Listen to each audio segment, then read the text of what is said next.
Hello दोस्तों, आज हम बात करेंगे पावर स्टार पवन सिंह के नए गाने को लेकर कि क्या कुछ है नई अपडेट।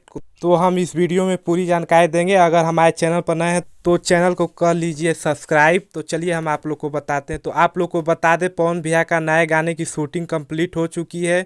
गाने को इसलिए रिलीज नहीं किया जा रहा है कि फैन पेज स्ट्राइक के कारण गाने को रिलीज नहीं किया जा रहा है। जैसे ही फैन पेज इवेंट रख दिया जाएगा तो गाने का पोस्टर रिलीज किया जाएगा। तो आप लोग को बता दें, पवन भैया के नए गाने में डिम्पल सिंह नजर आने वाली हैं और इस गाने को पवन भैया ने गाया और साथ में शिल्पी राज गाई हैं और एक्टर्स के रूप में डिम्पल सिंह नजर आने वाली हैं। तो यह गाना बहुत ही धमाल होने वाला है। और आप लोग को बता दें, पवन भैया 2 गाने की शूटिंग कंप्लीट कर चुके हैं देसी अंदाज में। तो यह भी गाना बहुत जल्द रिलीज किया जाएगा। 2 या 3 दिन के अंदर गाने की पोस्टर रिलीज कर दिया जाए। इंतजार की घड़ी हुई खत्म। पवन भैया बहुत गाने की शूटिंग कंप्लीट कर चुके हैं। फैन पेज स्ट्राइक के कारण गाने का पोस्टर रिलीज नहीं हो रहा है। जैसे ही खत्म होगा तो धड़ाधड़ पोस्टर रिलीज किया जाएगा और गाना लगातार आएगा। जैसे ही हमको कुछ अपडेट मिलेगा तो हम आप लोग को दूसरे वीडियो में बताएंगे। तब तक के लिए धन्यवाद। तो हमारे चैनल को सब्सक्राइब करके रखे।